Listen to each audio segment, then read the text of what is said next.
ये धरा धरा रह जाता है। मालिक ने जो देना है वो अवश्य देगा, कर्म अवश्य करना पड़ेगा। कर्म करो, कर्म के बिना तो ये शरीर व्यर्थ हो जाएगा। क्योंकि इस बॉडी का जो कंस्ट्रक्शन है, इस परमात्मा ने यह बॉडी बनाई इसलिए शरीर मनुष्य का कि इस पर मेहनत जरूर करनी चाहिए, नहीं तो ये व्यर्थ हो जाएगा, ये तो कंडम हो जाएगा, बेकार है तो माटी का पुतला। तो इसलिए मालिक ने इसको ऐसा बनाया, कोई ना कोई प्रयत्न क्रिया कर्म करते ही रहो, इसमें रोग भी कम होंगे उससे।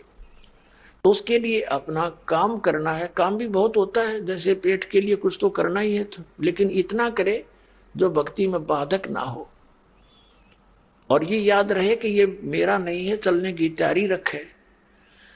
तो इस प्रकार फिर हम ये व्यर्थ के जो प्रयत्न करते हैं, समय व्यर्थ करते हैं, उसको भक्ति और परमात्मा के गुणगान में करेंगे। और हमने इसमें सबसे ज्यादा गलती क्या कर रखी है, अपनी परंपराएं बढ़ा दी।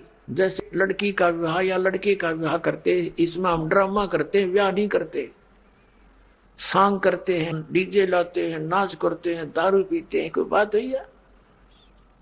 बच्चों का विवाह तो भगवान ने कर रखा होता है, हम तो बकवाद करते बेमतलब की। एक व्यक्ति अपनी लड़की के लिए लड़का खोजने के लिए 4-4 साल लगा रहता है, नहीं होता संयोग, और परमात्मा चाहता 2 मिनट में कर देता है। तो फिर हमारे सारे काम भगवान से होंगे, और उसके हाथ में संस्कार जोड़ने और तोड़ने। तो हम अब भगवान के बच्चे हो गए, उसने हमारी भी चिंता और हमारे बच्चों की भी चिंता, तो सारे काम आप होंगे। इस प्रकार हमने ये ब्याह के अंदर बिल्कुल खर्च नहीं करना, ये कोई नियम प्रतिबंध ना मानना। प्रतिबंध तो उनके लिए, बच्चों के लिए जो अभी अबोध है, फिर ज्ञान से अपने आप हो जाएगा। बेटी को भी ये विश्वास होना चाहिए कि मैं जहां रहूंगी भगवान मेरे साथ रहेगा, और जो मुझे भाग्य में है वही मिलेगा। यदि मैं पीछे से लेने की आस रखूंगी तो भगवान का हाथ उठा रहेगा कि तू उधर से ले ले। तो अब एक पिता अपनी पुत्री को कितना दे सकता है? क्या आजीवन का खर्चा दे सकता है? वो सपने में नहीं दे सकता, पुत्र का नहीं दे सकता, बेटी तो बहुत दूर की बात है। तो अपनी बेटी को ये विश्वास दृढ़ करे, ये ज्ञान समझावे कि बेटा भगवान साथ है तो सब कुछ साथ है तेरे, कोई काम नहीं रहेगा, किसी चीज की अभाव नहीं रहेगा, ये सत्कर मान ले। और फिर ये ऋण, एक दूसरे का ऋण मुद्दता हम किसी से लेते हैं तो उसका संस्कार हमारे साथ आ गया, फिर उसको देने के लिए फिर वापस यहां मरना पड़ेगा, खपना पड़ेगा। अब कोई रिश्वत लेता है, अब बालक है वो अनजान, उसको पता नहीं तू क्या जुल्म करने जा रहा, कितना अपने वजन सिर पे रख लिया। आज की रिश्वत लेता है, 10,000 20,000 ले ली और खा पी फुर कर दिया, और वो पाप न्यू का न्यू रह गया, उसका देन कर्जा न्यू का न्यू। अगले जन्म में मंडी में बैल बनेगा और उसमें रेड़ी में जोड़ा जाएगा, और इतना ऊंचा लाद का उसके ऊपर बोरे, और वो जिसके 20,000 ले रहा था वो 1 लाख बन जाएंगे इतने, और उसके ऊपर खुद बैठेगा और नीचा लगा तो बैल के लठ मारेगा। वो अधिकारी वहां बैल बनकर पूरे कर रहा होगा। ये सत्कर मान लेना, ये विधान है भगवान का। जिस दिन हम इतने सियाने हो जाएंगे, ये विश्वास हो जाएगा कि सचमुच ऐसा है, तो फिर हम इस विष को नहीं खाएंगे। ऐसा हम गलती नहीं कर सकते। परमात्मा कहते हैं तुमने उस दरगाह का मैल नहीं देखा, और धर्मराज के तिल तिल का लेखा। एक एक पाई का हिसाब है वहां पर, एक एक नए पैसे का हिसाब भगवान के दरबार में। इस बात से परिचित बच्चा फिर कभी इस पंगे में पांदे को ना, इस लफड़े में नहीं पड़ेगा, और उसको डर लगेगा। और फिर कि देखो कितना प्यार बढ़ेगा। इब जैसे त्योहार आते हैं, कोई बात हुई, वो व्यर्थ के खर्चे जो इतने तले जाने पड़ेंगे, सूट लड़की के, तीज आएगी और उसमें फिर मिठाई आइटम से बना करके इतने तो पहुंचाने पड़ेंगे। वो इधर भाग रहा है, वो इधर भाग रहा है। 100 रुपये का घ्योर, मेरे ख्याल में 200 रुपये का खर्चा किराए का, और वो कपड़े भी मतलब कि वो काम आवे नहीं। तो इस तरह की जो हमने ये परंपराएं बना रखी हैं, ये खत्म करनी पड़ेंगी। लड़की के फिर भात आता है, भात के अंदर जिस बेटी के भाई नहीं है, जिस बहन के, अब वो कमरों में बड़बड़ होती है, और बात के सांग होया बताइयो कोई तो कोई आइए। एक ब्याह घर क्या का शुरू हो जाता है, एक बेटी का छोरी का बड़का का हो रहा है, एक घरवाला का शुरू हो गया, बात खातिरदारी करेंगे, 3-4 भाई हैं तो इतने दे तो इतने दे, इकट्ठे करो फिर हो जाएंगे, कोई बात है यार। तो इस तरह की जो परंपराएं हैं ये हमारी भक्ति बाधक है, और जिन ने ये नाम लेना है भक्ति करनी उनके लिए ये कंपलसरी है, बाकी समाज कुछ करो उसके लिए हमने कोई लेना देना नहीं। फिर जैसे ये त्योहार आते हैं रक्षाबंधन का, अब देख हम कहां पहुंच गए, रक्षा कौन करेगा, भगवान करेगा रक्षा, तो रक्षाबंधन हमने भगवान का करना चाहिए ताकि हमारी रक्षा करे। हम जाओ अपने भाई का रक्षा का सूत्र बांधना, हमारी रक्षा करेगा भाई।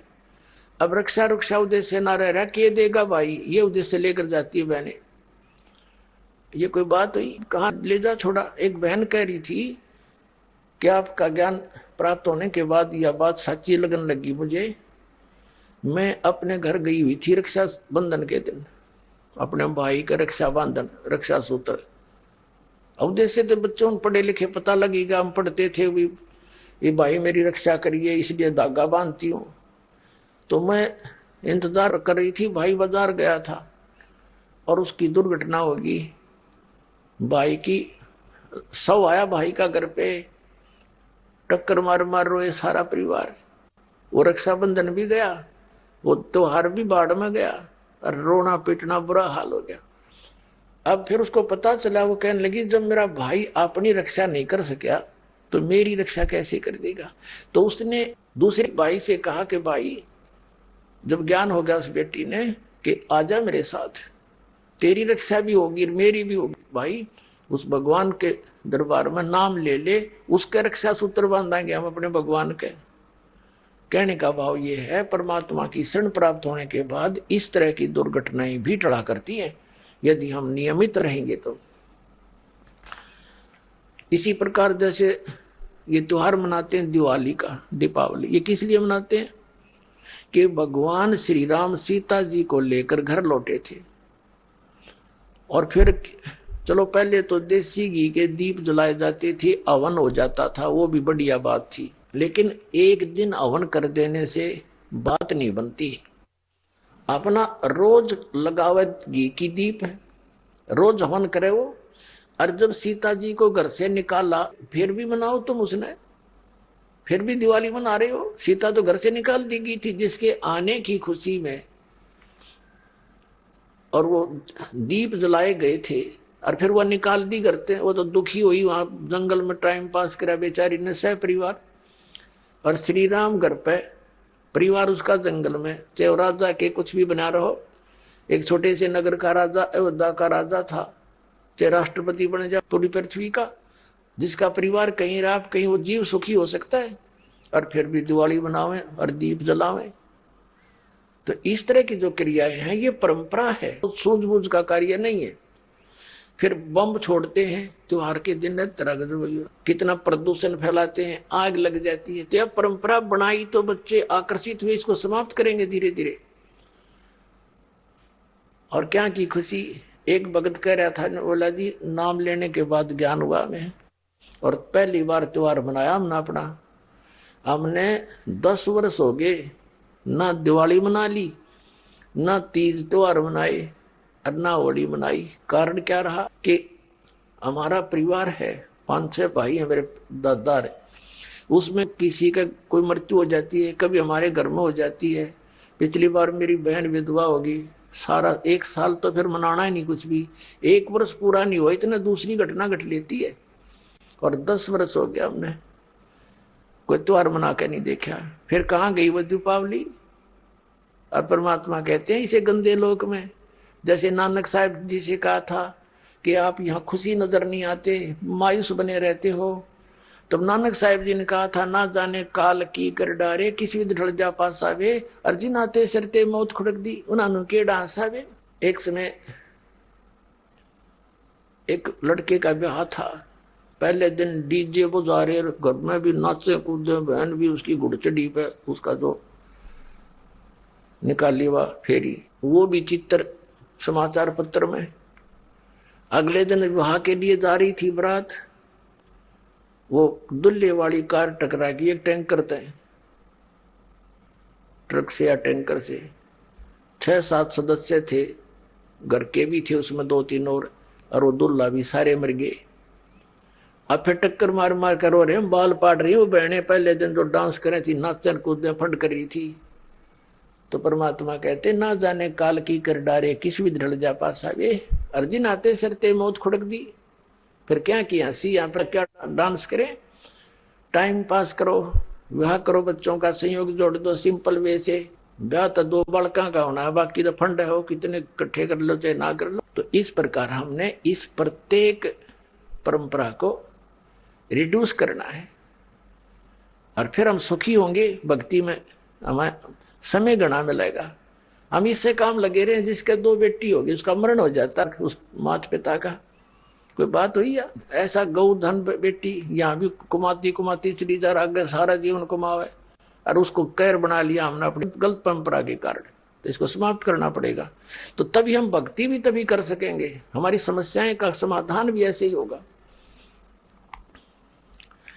अब प्रसंग हम फिर उसी पर आते हैं कि परमात्मा ने कहा कि फिर वो बीचली पीढ़ी का जो समय आएगा उसमें मैं आऊंगा फिर। धर्मदास तो चिंता मत करें, क्योंकि बहुत चिंतित हो गए थे धर्मदास जी कि भगवान आज तो अच्छा समय है और कलयुग और आगे बढ़ेगा, उसमें तो और ज्यादा कृतघ्नी व्यक्ति हो जाएंगे, फिर आपकी बात ने कैसे मानेंगे। तो परमात्मा ने कहा था मैं मना लूंगा, ऐसा ज्ञान दूंगा कि उनके हृदय में समाओगा और फिर एक बार दोबारा सतयुग जैसा माहौल हो जाएगा। राग द्वेष खत्म, माया की दौड़ खत्म, सारा सब ज्ञात में माला, चाहे कोई खेत में, चाहे मजदूर है, चाहे घर पे है, मंत्र करेंगे। आजकल ऐसे इंस्ट्रूमेंट बना दिए परमात्मा ने, ये मोबाइल तक डाल दिए जेब में, मोबाइल ना तो एक और चला दी जिसमें एक चिप डाल लिया, अपना सारा दिन बोले तो वो आली की भी जेब में, पाली की भी जेब में, मजदूर किसान दुकानदार की जेब में रहेगा। मंत्र चल रहे हैं, दूसरे को पता नहीं क्या सुन रहा है, ये काम आया तो ठीक है, बंद कर दिया, अपना काम करा, फिर चालू कर दिया। और किसान मजदूर को तो चाहे कान में लाए रहा। दास का जन्म किसान परिवार में हुआ, हमने देखा पाली जाते थे वो कितो खड़े होकर अग्नि गान लग जाते, नो कान पर हाथ धर के, और कोई काम नहीं, कोई कुछ गा रहा है, कोई कुछ गा रहा है। हाली है वो भी अपना हाल के साथ साथ फिल्मी गाने बोल रहा है। तो फिर हम अपने भगवान की वाणी बोलिया करेंगे, ये सुना करेंगे, उससे बोया हुआ बीज भी अच्छा होगा। जहां भगवान की चर्चा सुनते सुनते चलते चलते श्रवण करते हुए बीज बोया जाएगा खेतों में हाली के द्वारा, तो उसके अंदर भी संस्कार होंगे और अच्छे खाने वाले में भी वो गुण प्रवेश होते हैं। वचन की इतनी शक्ति होती है। हम फिर वहीं आते हैं जहां से प्रारंभ हुआ था। अब उस परमात्मा के पाने का, उस भक्ति का जो विधि क्या है, सतलोक जाने की, उस लोक को पाने की जहां सदा सुखी रहता है प्राणी, उसकी साधना क्या है, वो 3 बार में पूरी होती है। तो प्रथम मंत्र जो है, ये पहले 5 नाम देते थे परमात्मा, अब कंप्लीट कोर्स अब देना है। जिन महापुरुषों को दिया उनको तो कंप्लीट दे दिया था कि तुम ये सिमरण करो, लेकिन आगे ये दान करना। गरीबदास जी के बारे में परमात्मा ने कहा था कि 12वां पंथ जो गरीबदास का होगा 1774 में उसका जन्म होगा, फिर उसको मिलूंगा मैं आकर के। संवत 1784 में कबीर परमात्मा सतलोक से आए थे, वो लीला करते हैं मालिक ऐसे ही, और गरीबदास जी को मिले थे। 10 वर्ष के बालक थे गरीबदास साहिब, खेतों में पाली थे अपने गौओं के। तो वहां से परमात्मा उनको प्रथम मंत्र देकर गाय के दूध के द्वारा, वो पान का अर्थ होता है पेय पदार्थ के साथ में, दादू साहिब जी को दिया था एक पान के पत्ते पे अपने करमंडल से जल डालकर। और भी लीला है लेकिन वो बार बार बतानी समय नहीं इतना, तो उससे दिया था। गरीबदास जी को दूध के साथ दिया था।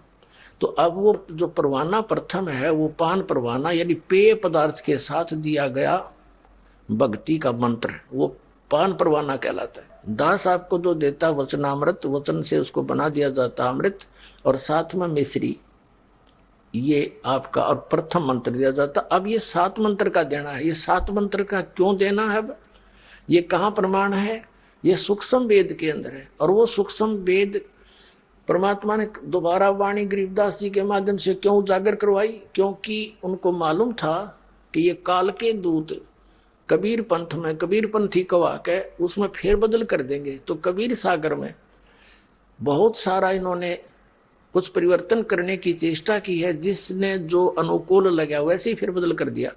तो उसकी पूर्ति कबीर परमेश्वर जी ने, परम अक्षर ब्रह्म ने, आदरणीय गरीबदास साहिब जी, गांव छुड़ानी, जिला झज्जर, हरियाणा वाले के द्वारा कराई है। तो उसमें ब्रह्म वेदी के अंदर गरीबदास जी ने अपने ग्रंथ साहिब में, जो कि एक गोपाल दास नाम के दादूपंथी संत ने लिखा था और आदरणीय गरीबदास साहिब जी ने बोला था, तो उसमें कंप्लीट लिख रखा है। ये पूरे 7 मंत्र लिखे और पूरा जो है गरीबदास का जो पंथ है इस मंत्र को कभी प्रयोग नहीं करता। वो क्या नाम देते, क्योंकि दास का निकास उस गरीबदास पंथ से ही है। मेरे गुरुदेव को छोड़कर इन मंत्रों को कोई गरीबदास पंथ में नहीं देता था। अब चाहे इस दास की सुनकर कोई देने लग गया हो तो वो अधिकारी नहीं है, क्योंकि परमात्मा ने एक ही परंपरा लानी थी, लिंक जोड़ के यहां तक इस दास तक। तो मेरे जो गुरु जी के जो गुरु भाई थे उससे भी दास मिला था। वो बहुत वृद्ध हो रहे थे। गोपालपुर गांव है खरखोदा के पास, जिला सोनीपत, हरियाणा में। उस गोपालपुर गांव में गया था दास, तो वहां एक बहुत बुजुर्ग से थे। पता लगा था मैं, ये हमारे गुरु जी के गुरु भाई है। उनसे बातचीत हुई, उनसे पूछा आप क्या मंत्र देते हो। वो कहते हैं, उनके शिष्य बैठे थे, उनसे पूछा कि ये देते हैं ओम भगवते वासुदेव नमः, और कीर्तन करते हैं, ज्यादातर वाणी बोलकर कीर्तन करते हैं। ठीक है। फिर पूछा कि दूसरा एक मंत्र और भी देते हैं, वो केवल साधु संतों को देते हैं, जो जिनको वो संत बना देते हैं, कपड़े दे देते हैं लाल। वो क्या मंत्र देते हैं? सोहम मंत्र देते हैं। बस 100 बार हम अंदर 2 भाग करके जाप करना होता है। फिर ये दास गरीबदास पंथ के सभी आश्रमों में लगभग गया, तो वहां भी संतों से डिस्कस की, तो उन्होंने यही बताया कि जो संत बन जाते हैं उनको देते हैं सोहम मंत्र, 100 बार हम अंदर, ऐसे जाप करना। और गृहस्थियों को देते हैं हम ये ओम भगवते वासुदेव। उन जिन्होंने उपदेश प्राप्त था उन्होंने भी बताया, क्योंकि फिर गुरु भाई एक पंथ के हो गया, आपस में डिस्कस कर लेते थे, बता देते थे। फिर उनसे दास डिस्कस करता था कि गरीबदास जी ने ऐसा ऐसा लिखा है कि सोहम ऊपर और है, सत सुकृत एक नाम, वो कौन सा सोम के ऊपर कोई मंत्र है? कहते नहीं नहीं ऐसा कुछ नहीं, और कुछ नहीं, बस इतना ही। हाँ भाई ठीक है। तो मेरे पूज्य गुरुदेव को, क्योंकि परमेश्वर कबीर साहिब से गरीबदास जी को वे मंत्र दिए गए और उनको बता दिया था कि आगे नहीं बताना किसी को, लिखवा दे, सारे लिखवा दिए उन्होंने। तीनों मंत्र लिखवा रखे हैं, सारनाम भी, सतनाम भी, और ये प्रथम मंत्र भी। तो उसके बाद फिर गरीबदास जी ने शीतलदास जी को, यह हमारी पूरी गुरु परंपरा है आपके, इसमें भक्ति बोध नामक एक पुस्तक है जो नित्यनेम की बना रखी, इसमें कंप्लीट लिखा हुआ है। परम पूज्य कबीर परमेश्वर जी से उपदेश प्राप्त हुआ आदरणीय गरीबदास साहिब जी को, और पूरा ज्ञान दोबारा मालिक ने, कबीर परमेश्वर जी ने अपना अध्यात्म कंप्लीट कोर्स और ज्ञान गरीबदास जी के द्वारा दोबारा प्रकट करवाया, उजागर करवाया। तो गरीबदास जी ने दिया संत श्री शीतलदास जी को। शीतलदास जी का आश्रम है गांव बराना, जिला झज्जर, पहले रोहतक था। और शीतलदास जी ने दिया संत ध्यानदास जी को, ध्यानदास जी ने दिया रामदास जी को, रामदास जी ने दिया संत ब्रह्मानंद जी को। अब ब्रह्मानंद जी से फिर आनंद शुरू हो गए सभी, जैसे इनका क्रोथा के अंदर एक छतरी है इनके नाम की। और फिर श्री ब्रह्मानंद जी से संत जुक्तानंद जी को मिला, संत जुक्तानंद जी से संत गंगेश्वरानंद जी को मिला। बाजितपुर दिल्ली में इनका आश्रम है। और संत गंगेश्वरानंद जी से संत चिदानंद जी, पंडित चिदानंद जी महाराज को मिला। ये पंडित क्यों कहलाए चिदानंद जी? ये वैसे जाट कुल में जन्म था इनका, लेकिन ये काशी विद्यापीठ से पढ़कर 4 विषय के आचार्य बन गए थे, इसलिए पंडित चिदानंद नाम से जाने जाते हैं। और श्री चिदानंद जी से मेरे पूज्य गुरुदेव जी संत रामदेवानंद जी को ये नाम मिला, उसने फिर इस दास को दिया। तो ये कड़ी बनी आई थी। केवल इस परंपरा में गरीबदास जी को कबीर साहब ने हिदायत दे दी थी कि केवल एक संत सिलेक्ट करना जो मैं संकेत करूंगा तुझे। तो उसी प्रकार शीतल दास जी को कंप्लीट कोर्स दिया था और उसको हिदायत दे दी थी कि आगे किसी को नहीं बताएगा, बस वाणी का पाठ और ये नित्य नियम बताते रहना, और कोई जपे तो पहला मंत्र देना, बस। ऐसे ही चलता चलता आया था। तो मेरे पूज्य गुरुदेव जी ने इस दास के अतिरिक्त ये मंत्र किसी को नहीं दिए थे। ये केवल पहला मंत्र देते थे, उसमें भी प्रथम मंत्र नहीं देते थे। 7 मंत्रों में से 6 देते थे, फर्स्ट नहीं देते थे। अब कारण क्या था? अब कोई ये सोचे कि क्या इनको मालूम नहीं था? इनको सब मालूम था, लेकिन आदेश परमात्मा का नहीं था। इन मंत्रों से मोक्ष तो नहीं हो सकता, लेकिन अन्य लाभ मनुष्य अधिक से अधिक मिलते रहे। अब ये मनुष्य जीवन मिलते रहे तभी तो आप जी जो परमात्मा की खोज में लगे हो, ये पिछले मनुष्य से ही मनुष्य जीवन प्राप्त आपको, तभी तो इतनी अच्छी लगन है मालिक के प्रति। तो अब ये आपको ये नाम मिल जाएगा, कंप्लीट कोर्स, आपका कल्याण होगा। तो इसलिए छुपा के रखना था। अब ये कंसेप्ट क्लियर किया जा रहा है कि परमात्मा के पाने की विधि कौन सी है, वो साधना क्या है। प्रथम मंत्र पान परवाना, इसमें अब 7 मंत्र हो गए जो आपको दिए जाते हैं, और इनमें से 5 नाम देने के लिए कहा था अन्य को। तो धर्मदास जी ने अपने वंशजों को यही 5 नाम दिए थे, जो करने नो दीदार महल में प्यारा है, एक शब्द है, उसके फर्स्ट में अभी आपको बताया था। और कबीर साहब जी ने, जो धर्मदास जी का पुत्र था चूड़ामणि जी, जिसको मुक्तामणि नाम से भी जाना जाने लगा, उनको भी नाम दिया। जब ये 5 नाम दिए थे और 5 नाम देने के लिए आगे आदेश दिया था,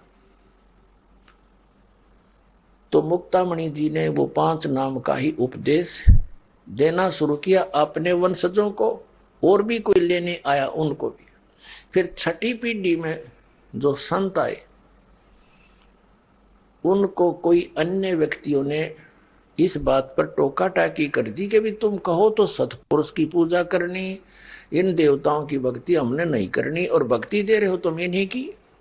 अब वो इस बात को डिफाइन नहीं कर सका, इस तरह का उसके पास उत्तर नहीं था, इसलिए उसने विचलित होकर के नाम बदल दिए कि अब ये क्या कहेंगे हमारे को। उसके अपने ज्ञान से वो भी जचा उसने कि ठीक ये विवाद से, तो उसने वो 5 नाम खत्म कर दिए और एक सेंटेंस पूरा, एक आरती सी बता दी। अजर नाम, अमर नाम, अमी नाम, पाताले सब सिंधु नाम, यही हंस का काम, 5 नाम ले हंस सतलोक समान।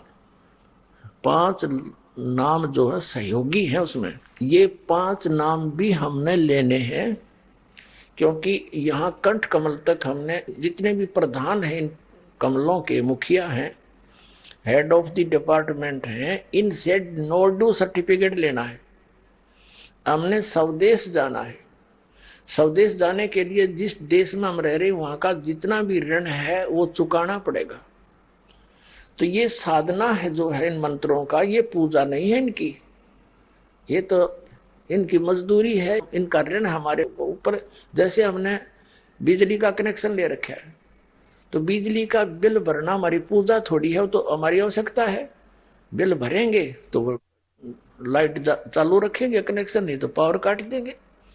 ऐसे टेलीफोन का बिल भरना है, वह पानी का बिल भरना है, और भी जैसे कोई गैस का कनेक्शन ले रखा है, तो इनके बिल हमने भरने पड़ेंगे, भरने चाहिए, करते है तभी हमें सुविधा मिलेंगी।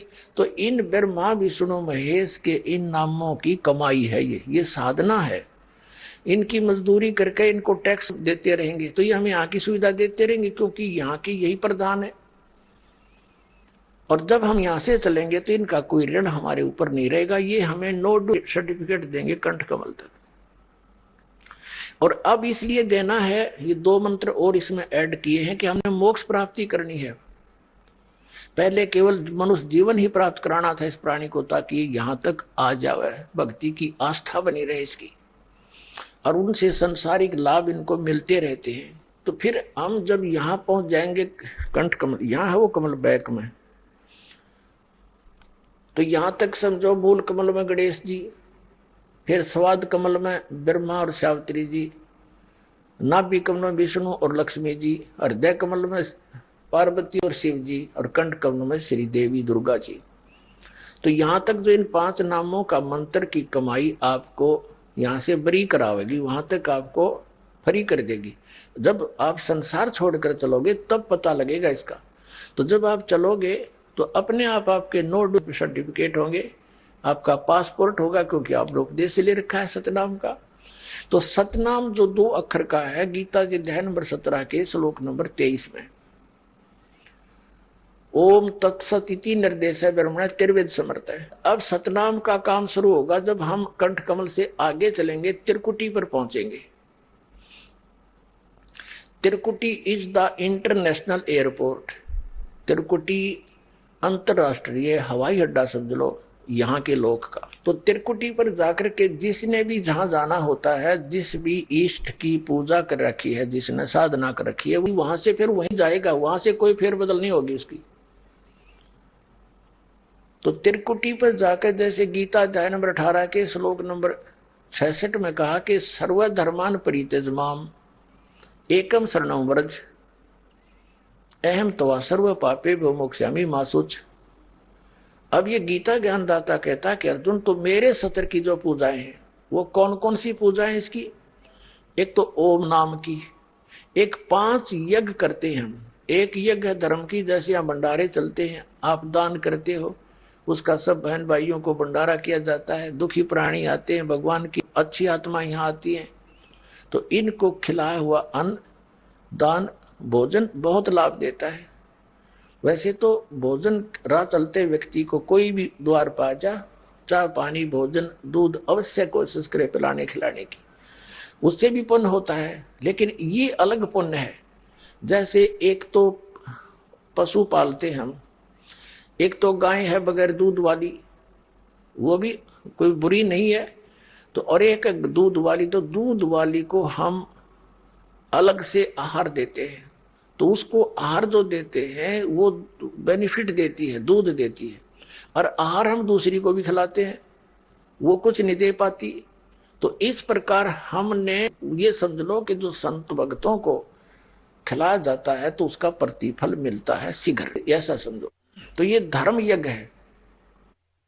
अब लाभ तो उनसे भी होता है जो आम प्राणी को हम भोजन कराते हैं, आने वाले को, वो भी बहुत पुण्य है। भूखा भोजन देते हैं, पहुंचेंगे भगवान, उसका भी पुण्य है। तो कहने का भाव यह है कि एक तो धर्म यज्ञ, ये भंडारे करते हम अपने यहाँ विधिवत, गुरु बिन माला फेरते, गुरु बिन देते दान, गुरु बिन दोनों निष्फल है, चाहे पूछो वेद पुराण। तो इसमें सबसे पहला गुरु होना चाहिए, सतगुरु कहो चाहे गुरु कहो। ये जिनके इनकम्प्लीट नॉलेज है इसलिए सतगुरु कहना पड़ा उसी को, वैसे गुरु शब्द पर्याप्त है। तो गुरु होना अनिवार्य है, और गुरु भी पूर्ण हो। अब गुरु की पहचान यह अलग विषय बनेगा। गरीबदास जी ने बताया है सतगुरु गुरु की क्या पहचान होती है। कहते सतगुरु के लक्षण कहूं मधुरे बैन विनोद, और 4 वेद 60 शास्त्र वो कहे 18 बोध। यानी वो कंप्लीट नॉलेज, स्पिरिचुअल नॉलेज रखता है, वो संपूर्ण अध्यात्म मार्ग ज्ञान रखता है, वो सभी वेदों गीता पुराणों का ज्ञान रखता है, वो सतगुरु समझ लेना। ये तो फर्स्ट पहचान है उसकी। और दूसरी पहचान गीता जी अध्याय नंबर 15 के श्लोक नंबर 1 में कही है कि उल्टा लटके संसार रूपी वृक्ष को जो कंप्लीट विभागों सहित बताता है, सवेदवित वो तत्वदर्शी संत है। जैसे परमेश्वर ने स्वयं ये ज्ञान बताया था 600 वर्ष पहले, तो ये तो है तत्व ज्ञान, और उसको जो जानता है वो सतगुरु है। परमेश्वर ने बताया था कि अक्षर पुरुष एक पेड़ है, निरंजन वाकी यानी सरपुरुष वाकी डार, और तीनों देवा शाखा है, ये 5 रूप संसार। परमात्मा ने स्वयं बता रखा है सच्चिदानंद घन की वाणी को, और उसके अनुसार शास्त्र अनुसार जो ज्ञान देता है वो सतगुरु है। तो वो ज्ञान इस दास को प्राप्त हुआ। इस दास ने 1994 से इसको बताना शुरू कर रखा है, जब से आदेश हुआ था इस नाम के और ज्ञान के देने का। ये सतगुरु की पहचान बताई है कि उल्टे लटके हुए संसार रूपी वृक्ष को जो बता देगा वो तत्वदर्शी संत होगा। जैसे गीता जी अध्याय नंबर 15 के श्लोक नंबर 16-17 में 3 पुरुष हैं। पुरुष माने परमात्मा, प्रभु, ब्रह्म, राम, 3 राम है। एक सरपुरुष, ये नासवान ब्रह्म है। अक्षर पुरुष, ये 7 संख ब्रह्मांड का मालिक जिसको परब्रह्म कहते हैं। पार ब्रह्म अलग है, परब्रह्म अलग है। पार ब्रह्म तो है पूर्ण परमात्मा, और परब्रह्म नेक्स्ट परमात्मा, नेक्स्ट पर माने दूसरा, जैसे दादा और परदादा। 3 पुरुष है उसमें। गीता अध्याय नंबर 15 के श्लोक नंबर 16 और 17 में। 16 में 2 पुरुषों की जानकारी है, सर पुरुष और अक्षर पुरुष। इनके विषय में कहा कि ये भी और इनके अंतर्गत जितने प्राणी हैं ये सभी नासवान है। जीवात्मा तो किसी की भी नहीं मरती, वो तो कुत्ते गधे की, मच्छर माखी की, किसी की नहीं मरती। उस दृष्टिकोण से बताया कि ये नासवान है, सरपुरुष भी और अक्षर पुरुष भी। और फिर 17वें श्लोक में बताया है 15वें अध्याय के गीता जी में कि उत्तम पुरुष है तो अन्य वो परमात्मा इति उदाहरते। ये लोग तरम अविषय वृत्ति अवैश्वर संसार रूपी उल्टे लटके हुए वृक्ष की जो जड़ है, मूल है, वो ऊपर को है, ऊर्ध्व। वो कौन है? वो परम अक्षर ब्रह्म है। और वहां से सबकी उत्पत्ति हुई है। वही तीनों लोकों में प्रवेश करके सबका धारण पोषण करता है। अर्थात पूरे वृक्ष को, पेड़ को जड़ से ही, मूल से ही आहार प्राप्त होता है। यानी सबका धारण पोषण करने वाला भी वो सतपुरुष ही है, अमर पुरुष है, कबीर साहब है। तो और वही परमात्मा कहा जाता है। परमात्मा का अर्थ है श्रेष्ठ आत्मा, अच्छी आत्मा। अब यहाँ क्या हाल हो रहा है हमारा, तो यहाँ का मालिक अच्छा हो सकता है? किसी की आंख फूट गई, कोई अंधा फिरा, किसी कैंसर हो रही, बेटा मर गया, किसी को कोई कष्ट है, किसी का कोई हाल कैंसर से दुखी है, कभी फ्लड आ गया तो पूरे के पूरा क्षेत्र मर जाओ मर जाओ, अकाल पड़ गया मारो टक्कर, एक्सीडेंट हो गए सारे मर जाओ मर जाओ। तो ये परमात्मा का क्षेत्र है। ये तो काल कसाई का क्षेत्र बताया परमात्मा ने। तो कहते हैं कि वो है परमात्मा, श्रेष्ठ आत्मा, जो कभी दुख नहीं देता, केवल सुख सुख देता है। और वही तीनों लोकों प्रवेश करके सबका धारण पोषण करता है। अब जो प्रसंग चल रहा है कि उस प्रथम सत्र का जो दीक्षा मंत्र दिया जाता है फर्स्ट टाइम, उसके पश्चात हमें सतनाम की आवश्यकता पड़ेगी। सत्रकुटी पर सतनाम 2 अक्षर के मंत्र के नाम की कमाई काम करेगी। एक पहला संत हमने देखा है जो न्यू कहे है नाम की कमाई नहीं करनी चाहिए, और वो यहां तक कहता है कि जो ये कहता है ना नाम की कमाई कर, तू कुछ कर, दान कर, यज्ञ कर, धर्म कर, कहते वो पाखंडी है।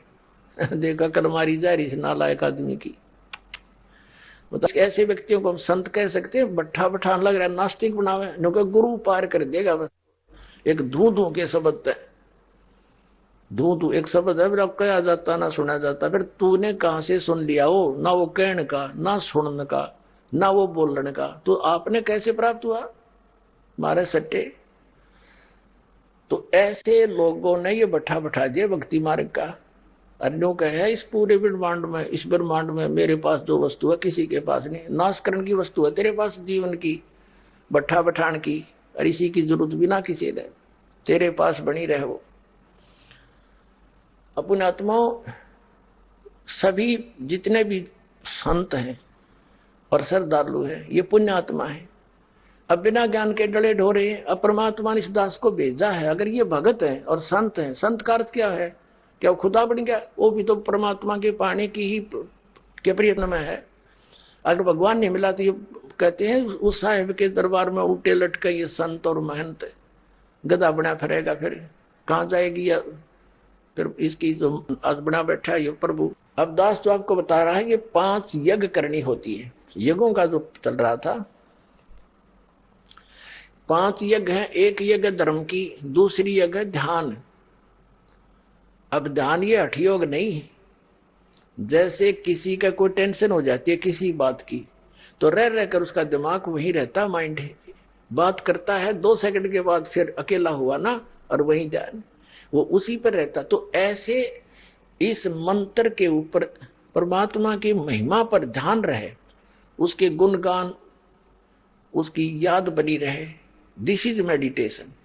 ये सहज ध्यान है कि संसारिक बातों में कम और मालिक पर ज्यादा आपकी सुरती टिकी रहे। That is meditation. संतों का ये सहज ध्यान है, सहज मार्ग है। जैसे आप यहाँ सत्संग में आते हो तो यहाँ आपका ध्यान मालिक में रहता है। ये ध्यान यज्ञ हो रही है।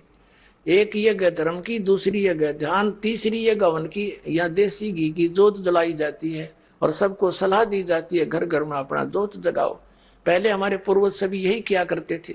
इन नास्तिकों ने यह भी बंद करा दिया, ये धन धन सदगुरु जय गुरुदेव वाले और राधा स्वामी वाले और ये इस तरह के जम्मू वाले, इन्हें सब बंद करवा दिए। कुछ नहीं करना, दान नहीं करना, यज्ञ नहीं करना है। वो भी जो थोड़ा बहुत रहा थी हवन यज्ञ की मिलनी थी वह भी बंद करवा दी। और ज्ञान इनका कक्ष है नहीं, ज्ञान यज्ञ हुआ करे सत्संग से, और सत्संग कहते हैं सच्चे ज्ञान को। इनका ज्ञान निराडंगा। सतलोक में क्या बताते हैं, बोला निराकार भगवान है। एक चतुरता दिखा के बोला प्रकाश उत्पन्न किया परमात्मा ने एक शब्द है, फिर उसमें खुद समा गया जैसे पानी में चीनी हो गया, एक रस लोथड़ा बन गया उदय प्रकाश का। फिर चेतन हो गया, उसको ऊपर फेंक दिया, भगवान आप पे चटक दिया, वो बूंद सी बन गई, बिंदु बन गए, वह बन गई आत्मा। और उस प्रकाश में ऐसे फिरती है, आनंद लेती है, टट्टू आनंद लेती है। भगवान वह है नहीं, फिर उस समुद्र में धक्के खाओ मछलियां। जबकि वास्तविकता क्या है, धर्मदास साहिब जी को परमात्मा परम पूज्य कबीर साहब लेकर गए सतलोक में, सारी व्यवस्था दिखाई, वहां पे छोड़ा, उसने सच्ची बताई, भाई भगवान आप ही हो। वहां भी देखा मालिक को उसी साकार रूप में, नीचे भी देखा, वहां सब हंस देखे, उनकी आकृति सब कुछ वर्णन कर रखा उन्होंने, क्या रूप है कैसे है। वहां फल फ्रूट है, स्त्री पुरुष का भी वहां पर एक ऐसा जोन है जहां पर स्त्री पुरुष रूप में भी रहते हैं।